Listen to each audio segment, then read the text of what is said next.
Well, consecutively, yes. One after the other over a period of about 7 months, I think. Brian Connolly had a voice that could shake stadiums and a smile that lit up a room. But behind the fame was a darker truth. From childhood abandonment to a night that nearly ended his voice and an addiction that took everything, his life became a battle between talent and tragedy. In the end, the money was gone, his health failed, and the man who once ruled the stage was left fighting for his life. How does someone go from global fame to dying in a council flat? The answer is beyond heartbreaking. From foster homes to big stages.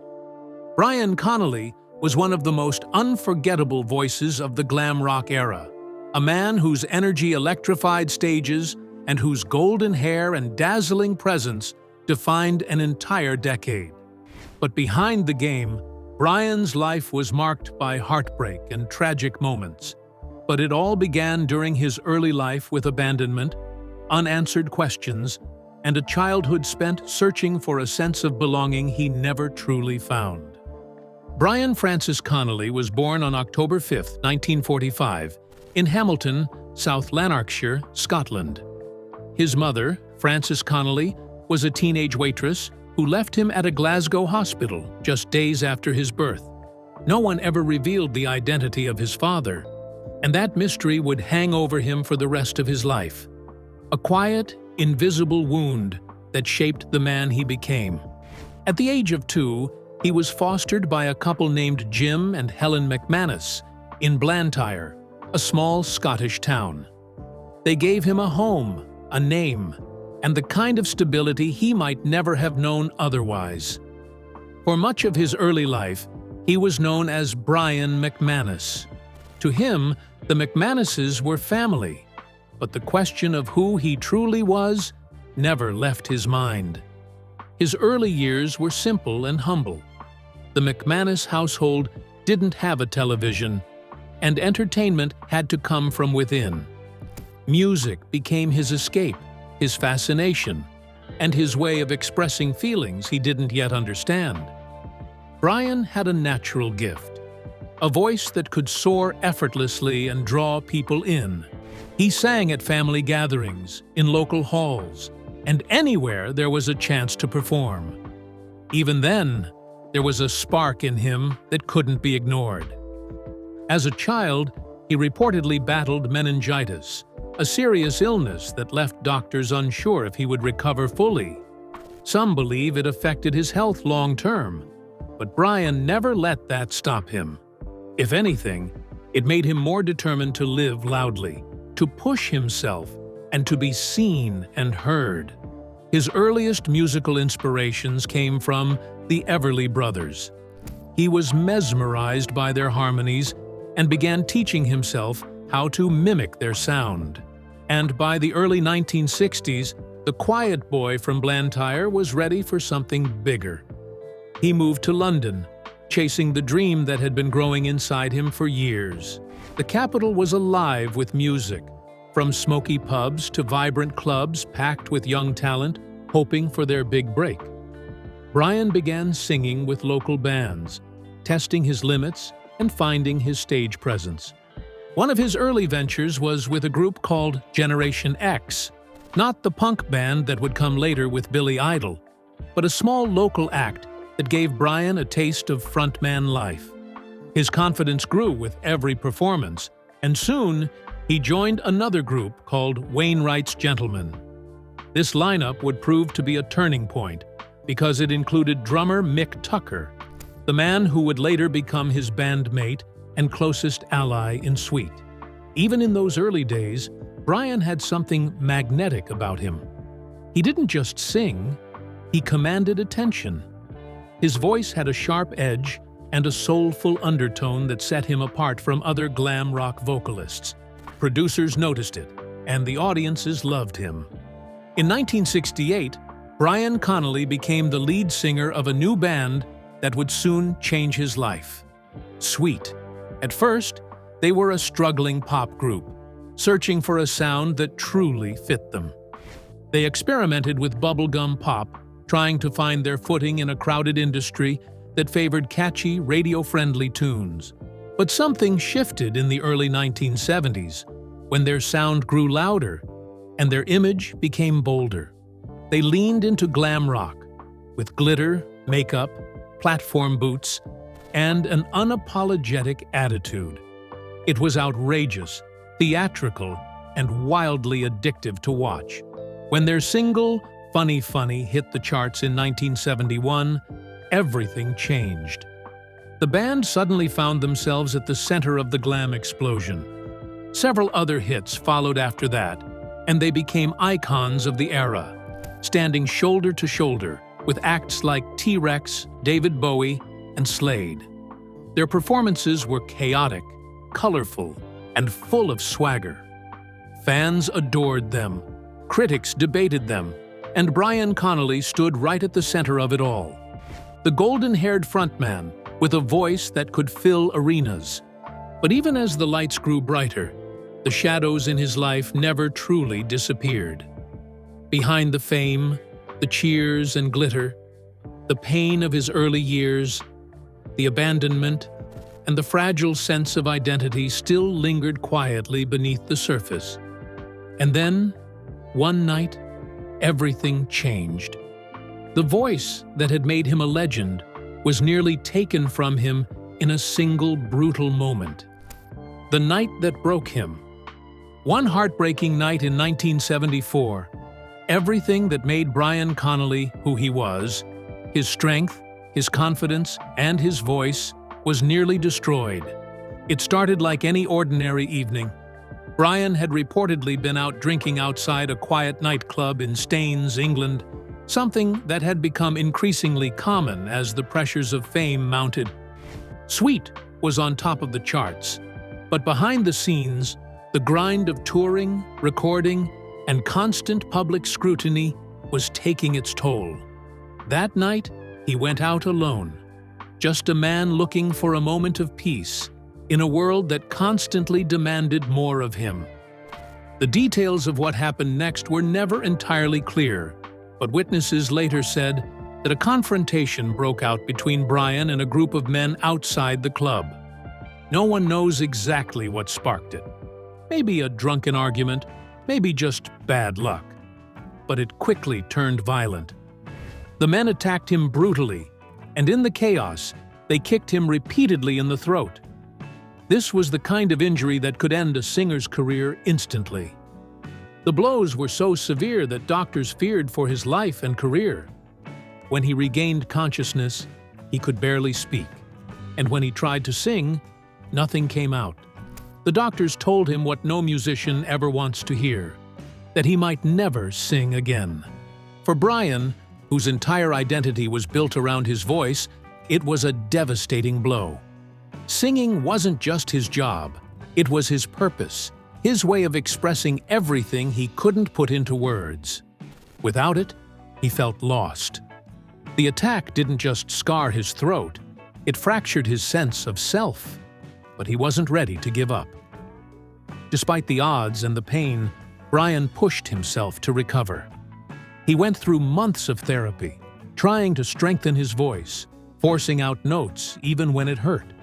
Slowly, he began performing again. To the fans, it was a triumphant comeback, but those close to him knew the truth. His voice would never be the same. The smooth, powerful tone that once soared over Sweet's thunderous guitars now came out raspy and strained. He could still sing, but not with the same control or range that had made him famous. In the studio, producers started noticing the difference. They began to experiment by layering backing vocals, asking bandmates to cover harmonies, or turning down his mic levels during recording sessions. At first, Brian tried to brush it off. He wanted to believe he could still deliver, that his voice just needed more time. But the reality became impossible to ignore. The industry that once celebrated him was quietly moving on. And even within his own band, things were beginning to change. The Sweet had always been a volatile mix of personalities, but after the assault, tensions deepened. Brian's injury forced others to take on more vocal duties, and that shift created friction. The creative balance that had fueled their biggest hits started to fracture. Some of the band members felt they were carrying more of the load. Others resented how Brian's struggles were affecting their performances. The studio executives, always focused on perfection, began losing patience. They wanted the same sound that had made Sweet famous, the sharp harmonies and the bold energy. But Brian couldn't always deliver it anymore. Every recording session became a reminder of what he had lost. This sense of decline cut deep Brian, deep. He had worked his entire life to climb out of obscurity, to be seen, to matter. Now, he was being sidelined in the very band he had helped define. The frustration, the grief, and the humiliation began to eat at him. And like many artists who find themselves in pain with nowhere to turn, he reached for what was closest and most dangerous: alcohol. Drinking had started as a way to relax after long tours, but after the assault, it became his crutch. The alcohol dulled the pain in his throat and the ache in his heart. It made the nights easier to get through, but it also began to change him. His temper flared more easily, his focus drifted, and his once radiant stage presence dimmed. On stage, fans could tell something was wrong. The man who used to command the spotlight now seemed uncertain, sometimes slurring words or missing cues. His once golden voice, once capable of lifting arenas, now cracked under pressure. Some nights, he managed to recapture the old magic, but more often, it was clear that the toll had been permanent. After that night in Staines, Brian began fighting two battles at once, one against his body and another against the industry that was slowly leaving him behind. And this battle would push the cracks in the band even wider, as creative tensions, ego clashes, and exhaustion began tearing it apart, piece by piece. Tensions within the band. By the mid-70s, Sweet had everything a rock band could want: fame, money, fans screaming their names, and hits climbing the charts one after another. On the surface, they looked untouchable, but inside the group, things were unraveling. What had started as a brotherhood built on music and adrenaline slowly turned into a battlefield of egos, frustration, and creative control. For Brian Connolly, it was the beginning of the end. Sweet's success had always masked a deep divide within the band. Their rise to fame had been guided by producers Nicky Chinn and Mike Chapman, the hit-making duo responsible for their early chart toppers. On paper, it worked perfectly. Chinn and Chapman wrote the songs, Sweet delivered them with energy and style, and the records sold millions. But behind the scenes, the band felt like puppets in someone else's show. Brian, along with Andy Scott, Steve Priest, and Mick Tucker, were talented musicians who wanted more than pre-packaged pop hits. They could play, they could write, and they had strong opinions about where their music should go. But Chinn and Chapman were controlling everything, from the lyrics to the sound, even the image. Sweet's early hits like Little Willie and Wigwam Bam made them stars, but they also boxed them into a sound that critics mocked, and the band quickly grew to resent. Brian was particularly vocal about wanting change. He wanted Sweet to be taken seriously, to move away from bubblegum pop and into harder rock. The band was already shifting toward that direction on their live tours, where they performed heavier, more aggressive versions of their songs. Audiences loved it, but the record label didn't. They wanted more hits, more glitter, and more of the formula that sold records. This creative tug-of-war created growing friction between Brian and guitarist Andy Scott, who often clashed over the band's direction and leadership. Andy was driven, practical, and focused on keeping the group professional, while Brian was emotional and impulsive, the type who led with instinct rather than strategy. As Brian's confidence began to falter after his injury, those clashes became more personal.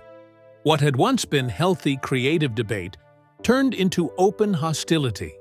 But this tension wasn't just about music. Fame had magnified every flaw, every insecurity. The press mocked their glam rock image, calling them manufactured and plastic, which infuriated the band because they knew how good they really were. They wrote their own songs, played their own instruments, and worked tirelessly to prove they weren't just a glitter-covered product of the industry. But no matter how hard they tried, the critics kept calling them a pop band for kids. For Brian, that criticism cut deeper than most realized. He had always craved respect, not just applause. He wanted recognition for his artistry, for the voice that had carried the band from small clubs to sold-out arenas. But his health was beginning to falter quietly, and his vocal strength wasn't what it once was. And as his confidence slipped, he became more erratic and unpredictable. There were days he'd show up late to rehearsals, or not at all. Nights when he'd forget lyrics mid-show or slur through interviews. The same man who used to light up every room was now struggling to keep it together. For the rest of the band, it was agonizing to watch. Mick Tucker, his longtime friend and ally, often defended him, hoping he'd find his footing again. Andy Scott, though frustrated, still respected his talent, but grew tired of the chaos. Every missed cue, every studio delay, and every canceled appearance pushed them further apart. By the late 1970s, the cracks were impossible to hide. During recording sessions, producers quietly began minimizing Brian's contributions, replacing vocals when necessary or mixing him lower in the final tracks. Sometimes, his parts were recorded separately to avoid conflict. It was a painful shift. The band that had once revolved around Brian's charisma was learning to function without him. In 1979, it finally fell apart. Brian Connolly officially left Sweet, citing health problems and creative differences. It was a polite way of saying that the physical, emotional, and professional damage had become too much. The band carried on without him, but it was never the same. They released new music and continued performing, but the spark that Brian brought to the stage couldn't be replaced. The chemistry, the energy, and the signature voice all left with him. For Brian, leaving the band wasn't a fresh start. It was a painful exile. He had given everything to Sweet, and now he found himself standing alone in an industry that had already moved on. Still, he refused to give up. He launched a solo career, hoping to reclaim some of the magic that had once come so easily. He released singles like "Take Away the Music," but they barely made an impact. Without the power of his old voice or the platform of the band, he struggled to find an audience. Each failed attempt took a toll. He knew he still had something to say, something to give, but his body and his circumstances kept holding him back. Sweet went on to tour and record, but their era of dominance was over. Without Brian, they never reached the same heights again, and they slowly faded from the charts. Fans remembered them with nostalgia, but few knew just how much pain had been brewing beneath all that shine. Brian Connolly had lost his band and his confidence, but these struggles were nothing compared to the dark side of fame and the heartbreaking challenges he was left to face in his later years. The dark side of fame. Fame had given Brian Connolly everything, but when it faded, it left behind a silence he couldn't bear. The man who once stood center stage in glitter and confidence was now a shadow of himself, trying desperately to hold on to what little remained of the life he had built. After leaving Sweet, Brian's drinking habits worsened. The bottle dulled the pain, the memories, and the growing realization that his glory days were gone. Without the structure of the band or the thrill of performing to massive crowds, he drifted. He was no longer Brian Connolly, the golden-voiced frontman of one of Britain's biggest glam rock acts. He was just Brian, a man struggling to make sense of what had gone wrong. Public sightings of him became more frequent, not on red carpets or magazine covers, but in pubs, often alone, drink in hand. His once polished appearance grew worn. The bright blonde hair dulled, the spark in his blue eyes dimmed, and the sharp cheekbones that once made him a teen idol were now drawn and tired. For fans who remembered him as the electric performer, seeing him in that state was heartbreaking. By the 1990s, Connolly's world had shrunk drastically. He lived in a modest council flat in Slough, England, with his partner, Jean, and their young son. It was a far cry from the lavish hotels and limousines of his past. The man who had once performed for tens of thousands was now playing at Butlins holiday camps and small working men's clubs, places where nostalgia was the only currency keeping him booked. Those shows were bittersweet. Fans came out of loyalty to catch a glimpse of their idol one more time. Some left smiling, grateful just to hear his voice again, no matter how frail it sounded. Others left in silence, shaken by how much he'd changed. His performances were unpredictable. On good nights, he could still command a crowd with flashes of that old charm. On bad nights, he slurred through songs, forgetting lyrics or missing cues entirely. Promoters complained, and word spread that he was unreliable. But behind those mistakes was a man fighting through pain most never saw. The truth was, Brian's health had been deteriorating for years. The damage from his earlier assault had never truly healed, and years of drinking only made it worse. His breathing was labored, his voice strained, and he was frequently hospitalized for heart issues. Yet, he refused to stop performing. The stage, no matter how small, was the only place he still felt alive. But fame is a cruel companion. The same industry that once adored him now turned its back. The press rarely mentioned him unless it was to highlight his decline.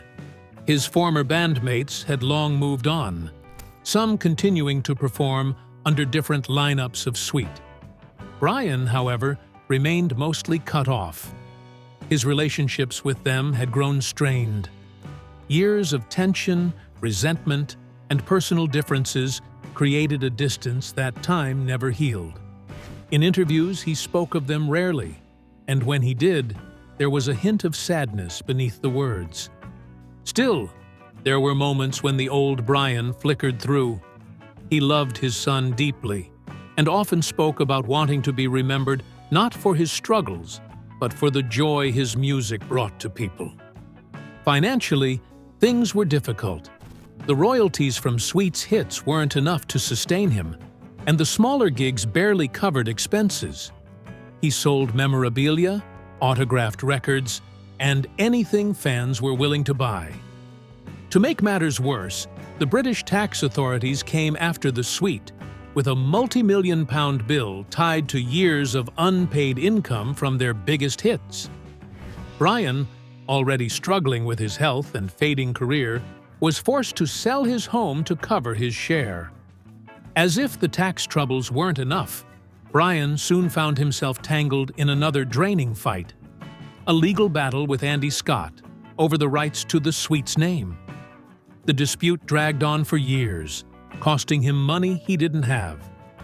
In the end, they reached an agreement to separate their versions of the band so fans and promoters could tell them apart. But by then, the damage was done. The endless court fees and stress only deepened Brian's financial and emotional struggles, leaving him exhausted and far from the glory days that once defined his life. But he never seemed bitter about the money. What he missed most wasn't the wealth, it was the purpose. The thrill of creation, the camaraderie of a band, the rush of standing under the lights and hearing an audience roar. Without that, life felt unbearably empty. Towards the end of his life, Brian Connolly had become a tragic figure, a man who once had everything but was left with very little. Yet, even in that decline, he never lashed out publicly and never blamed others for his fate. Instead, he carried on quietly, performing when he could, smiling when fans approached him, and signing autographs even when his hands trembled. For Brian Connolly, fame had come with a price he never stopped paying. The stage that once made him immortal had become a reminder of everything he'd lost. And as the lights dimmed and the applause faded for good, his story took its most heartbreaking turn yet. Final years and tragic death. By the time the 1990s came to a close, Brian Connolly's body had endured more punishment than any one man should. Years of alcohol misuse, the lingering effects of that brutal injury in 1974, and the relentless pressure of fame had left him frail and weak.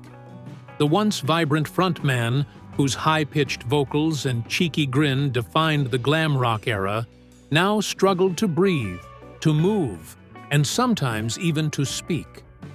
The stage that had once given him life had slowly taken it away. His health began to crumble piece by piece. Years of heavy drinking had ravaged his liver and kidneys. He was hospitalized several times for severe bloating caused by liver damage, a result of years of heavy drinking. The toll on his body was so devastating that he eventually became partially paralyzed on his left side, forcing him to relearn basic movements. His heart, already weakened from stress and years of excess, began to give out. He suffered several heart attacks in his later life, each one stealing more of his strength, leaving him weaker, paler, and more withdrawn. But even as his health failed, Brian rarely let the world have a glimpse. He often masked it behind humor and small talk. But behind closed doors, his partner Jean saw the toll it was taking. The simplest things became difficult. He struggled to walk long distances, his breathing was shallow, and hospital visits became frequent. In early 1997, Brian suffered another massive heart attack, his final one. He was rushed to the hospital, but this time his body couldn't recover. His liver and kidneys were failing, and his heart was simply too weak. On February 9, 1997, at just 50 years old, Brian Connolly passed away. The official cause was heart failure, but in truth, his death was the result of years of self-destruction, neglect, and pain that had never been treated. The news hit fans like a thunderclap. For many, Brian Connolly had long disappeared from the public eye.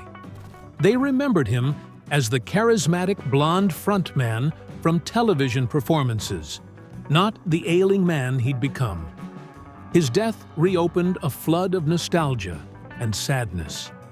People who grew up with Sweet's music suddenly realized how much of their youth had been tied to his voice. Tributes began pouring in almost immediately. Fellow musicians from the glam rock scene expressed heartbreak and admiration. Noddy Holder of Slade, Mark Bolan's contemporaries, and even newer generations of artists credited Connolly for shaping the sound and spectacle of rock performance. Fans gathered outside small clubs he'd played in during his later years, leaving flowers, handwritten notes, and records in his memory. Many spoke not just of his talent, but of his kindness, a man who always made time for those who supported him, even when he had nothing left to give. His passing also forced the music world to take a closer look at Sweet's legacy. For years, critics had dismissed them as a manufactured glam act, a glittery distraction rather than serious musicians. But after Brian's death, that narrative began to shift. People started to see just how much energy, precision, and raw vocal power went into their music. In documentaries and retrospectives that followed, Sweet was re-evaluated as one of the true pioneers of glam rock, a bridge between bubblegum pop and the heavier edge of hard rock that influenced bands from Def Leppard to Mötley Crüe. Connolly's ability to command a crowd and to sell every lyric with swagger and heart became central to that legacy. Even those who never knew his name had been touched by his music, a testament to the reach of his talent. But as his story resurfaced, so too did the painful truth behind it. Brian Connolly's life became a cautionary tale, a reminder of how fame can both create and destroy. He had been adored, yet forgotten, celebrated, yet left alone when the spotlight faded. Today, when fans watch old clips of Sweet with the lights flashing, the guitars screaming, and Brian smiling into the camera with effortless charm, it's hard not to feel both admiration and sorrow. He was a man who embodied the glamour and tragedy of rock and roll in equal measure, a man whose voice once defined a generation, but whose pain was heard only in the silence that followed. Brian Connolly died too young, but his story remains one of both brilliance and heartbreak. It's a reminder that behind every rock star's shine, there's often a shadow no one sees. What do you think about Brian Connolly's tragic life? Drop your answers in the comments section below. If you enjoyed this video, don't forget to click on the next video on your screen, like this video, and subscribe to our channel for more updates.